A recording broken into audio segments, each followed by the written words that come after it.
How can you be behind someone who does not listen? Over and above that, someone who will do the opposite of what you advise. This is what I've had to deal with. You feel sorry for Junior, what about me? Have I ever done anything against my son? Have I ever done anything against any other fighter? You are not a reflex fighter, which is what you have now gone to by dropping your hands. That's part and parcel of the reason why, you have decreased in ability, as well as your age. So these truths are what I speak. Now, some or a lot may say, well, okay, you're speaking against your son. No, I'm not speaking against my son. I'm speaking about the truth of boxing. I know there's a great deal of people, it seems, out there who are like, well, no matter what your son does, you got to be in his corner. You got to be behind him. How can you be behind someone who does not listen? Chris Eubank Sr. didn't just criticize his son. He publicly humiliated him in a way that made haunt Chris Eubank Jr. for the rest of his career. This wasn't tough love. This was a ruthless verbal dismantling that stripped away any lingering credibility Jr. had as a fighter. Sr. held nothing back. He mocked his son's reflexes, tore apart his fighting style, and declared, without hesitation, that age had already started to break him down. And instead of defending his son, Sr. scoffed at the idea of blind loyalty, making it painfully clear that Jr.'s arrogance and refusal to listen have sealed his downfall. But the most brutal part. This wasn't just criticism, it was condemnation. Sr. didn't just disagree with his son's decisions. He implied Jr. was delusional, fighting a war he's already lost. This wasn't a moment of fatherly disappointment. It was a harsh, public reality check from a boxing legend watching his own legacy unravel before him. Now the question is, can Chris Eubank Jr. rise from this, prove his father wrong? Or has Eubank Sr. exposed a truth too raw, too real, to recover from? I felt sorry for Junior because he is a 34-year-old man at the time. He wants his own thing. His father is always going to be the centre of attention. Yeah. I think he's right to make his own decisions. Simon, I see exactly what you're saying because Nigel has stood back from his career and Chris Sr. was right in the front at the beginning. And I think it's great that Junior is walking his own path. So do I. However, they have had horrendous tragedy. Steve Collins has shaken the boxing world by exposing the turmoil surrounding Chris Eubank Jr.'s career and the suffocating influence of his father, Chris Eubank Sr. This isn't just a story of a fighter struggling in the ring. It's the story of a man battling to forge his own identity while being constantly overshadowed by his father's presence. While other legends like Conor Benn have stepped aside to let their sons grow, Eubank Sr. has remained in the spotlight, turning his son's career into a public spectacle. Collins didn't just offer support. He highlighted the cracks in their father-son dynamic, revealing how Junior has spent years not just facing opponents, but grappling with an identity crisis imposed on him.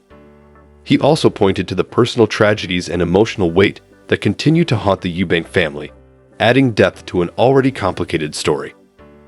The question now is whether Chris Eubank Jr. can finally break free from his father's shadow and define his own legacy, or if he's forever locked into a role he never truly chose. I mean, Ben Jr. and Eubank Jr., they can both fight. They're both very good fighters, but Chris is making it a bigger show and more interesting and drawing more people to see it because of his personality. So it's almost like it's a double-edged sword having him there. He probably is upsetting certain people, but he's definitely bringing more attention to it. And I think he's a big asset to the whole promotion. Well, for so, you can't really knock him too much because he's making it bigger than what it would have been. Ben Jr. and Eubank Jr. can both fight. There's no question about that. But Chris Eubank Jr. is taking things a step further, turning every bout into a full-blown spectacle with his larger-than-life persona. Love him or hate him, he's drawing attention in a way few others can, bringing drama, excitement, and buzz that the sport thrives on. While some critics may find his flamboyant style frustrating, the truth is, he's become a magnet for publicity and a key figure in keeping boxing in the spotlight. Even Steve Collins admits that Eubank Jr.'s presence is elevating the sport, making it bigger, louder, and impossible to ignore. Exactly what boxing needs right now. I mean, he's stylish and he's skillful. And if that Liam Smith defeat, which worries me a bit for Chris, if that's sort of part of the past, that the rematch was emphatic for Eubank Jr, but it wasn't Liam's night really, and he had an injury going into it. So that defeat that Eubank suffered worries me a bit, but he's fought in better company, and Conor Benn's got it all to prove. But if there's one guy that wants it more, it's Conor Benn.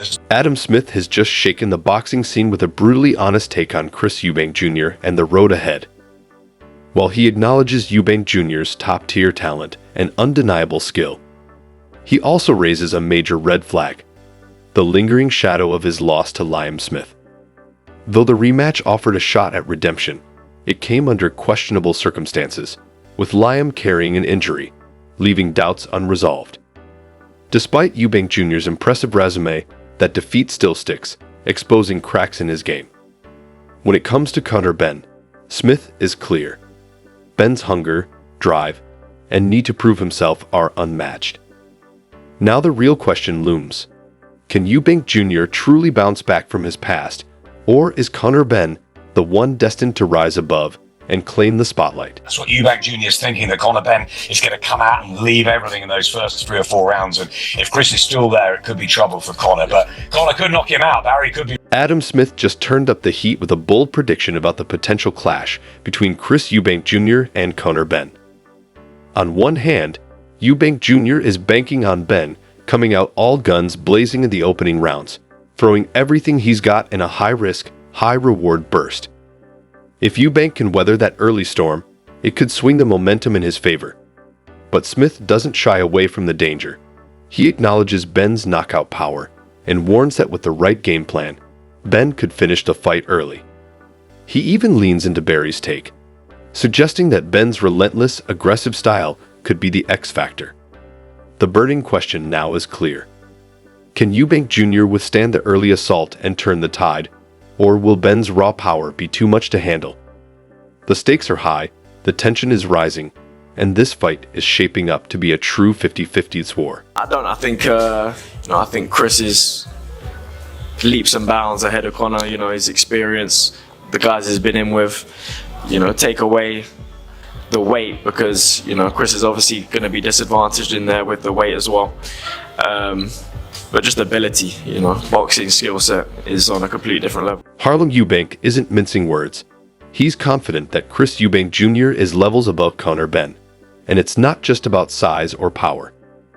While the spotlight often lands on the weight difference, Harlem believes the real gap lies in boxing IQ, experience, and overall skill. Chris has gone toe-to-toe with some of the sport's toughest names, proving himself against elite competition, while Benn, despite his ferocity and knockout power, hasn't faced the same caliber of adversity. Harlem acknowledges that Chris will have to cut weight, giving up some physical edge, but insists that his experience and ability to think under pressure will be the deciding factors. In his eyes, raw power only goes so far. It's the fighter who can adapt, stay composed, and execute a strategy under fire who comes out on top. Harlem is confident that when the two finally meet, Chris will show exactly why he's the superior fighter. Benn's lack of experience at the highest level, Harlem argues, could expose him once he's up against a seasoned, cerebral opponent like Chris, one who can read styles, make adjustments, and dominate mentally as well as physically. But I think with Chris, this is purely business. This is purely business. I don't think he quite likes him very much. No. But I'm telling you now, it's a good thing that Conor's in Spain. Because imagine them two bumping into each other on London High Street on a Sunday afternoon. We don't need that, do we? No one needs that, no one wants it, but it's inevitable. So you literally have to navigate your way through these camps and keep these two boys away from each other, because keep the lid on. I've been there with this kind of animosity, and I've been there with this kind of domestic rivalry.